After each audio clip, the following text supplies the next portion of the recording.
We're V103, and coming up right before noon is the free lunch mix with Marie Sice Culpepper. But right now, joining me is Mayor Brandon Johnson. Hello, Mr. Mayor. What's up, Bionce Foxx? Hey, how are you, sir? I'm terrific. Thanks for asking. It's the first day of school. How are you? First day of school. I'm so excited for it. All the kids going back. Hopefully they'll have a great year this year. Talk to us, sir, about the significance of today and why the first day of school always sets the foundation for a good school year. The only other day that's more exciting than the first day of school is Christmas Eve or Christmas morning. Just so much excitement and vibrancy all around the city. And as a parent, as a beneficiary of public schools, as a proud former public school teacher right here in Chicago, Cabrini Green, Westinghouse on the west side. Yes. You know, all the hopes and promises that come with the first day of school all collect in one day. And we really use that energy to get us through the rest of the year. I mean, there'll be, you know, some ups and downs throughout the school year, you know, as families deal with the regular challenge of just trying to make the ends meet. Just know that there's a mayor who believes in public education.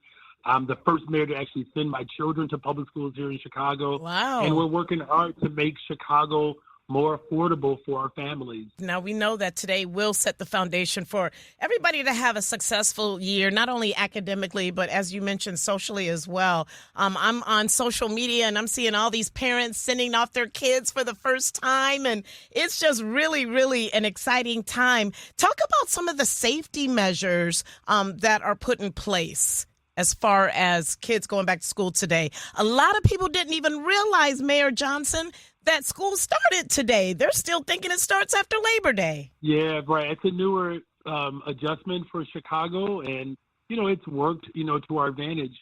And let me just say, there's nothing more important outside of the academic success of our children than their safety. As I said, I send my children to the public schools here in Chicago, and so I think about it every day. So it's a combination of a lot of different things. It's making sure that we have restorative justice counselors and mental health support services in our buildings.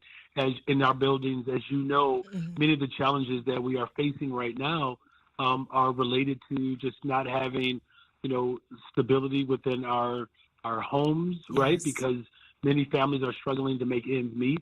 And so that's why we're building more affordable homes. But the fact of the matter is that plays a part in someone's overall mental well-being. So between our mental health providers, our security guards, our local police department, we're all working collaboratively to ensure that children are safe. You know, but again, I can't emphasize enough to our parents, you're not alone. I'm a parent. When your child needs support and help, don't be afraid to ask for it from our educators, again, to our elected leaders. So it's really important that we all come together to build a better, stronger, safer Chicago and a better school district, because it's really going to take all of us to achieve that. Absolutely. And finally, sir, I got a couple comments on social media today. By it being excessively hot today, people are concerned that there may not be air conditioning in some schools. I'm pretty sure most, if not all, classrooms do have air conditioning. Is that right? They do. In fact, Beyonce, this is important that your listeners know this.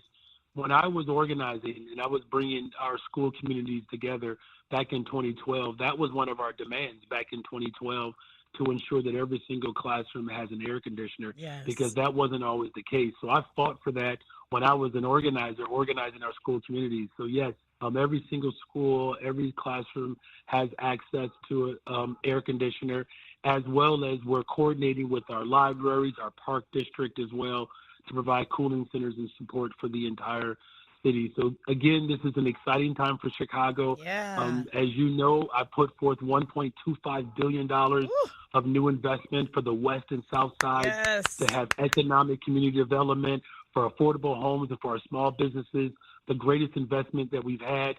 The last thing is we hired 27,715 young people this summer for summer jobs. My push is to make sure that we can do that year round. And one of those big pushes has to come from Springfield.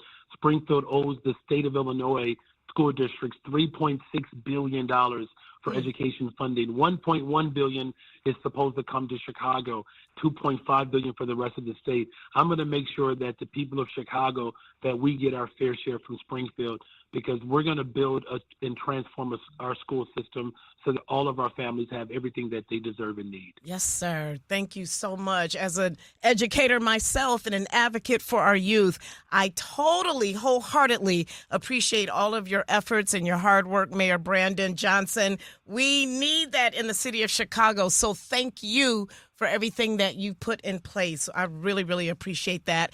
Parents, please make sure that your students are at school each and every day, because knowledge is definitely power. Thank you so much again, Beyonce. And again, to all of the teachers assistants, the security guards, cafeteria workers, the administrators, to the community as a whole, everyone who makes our school community strong.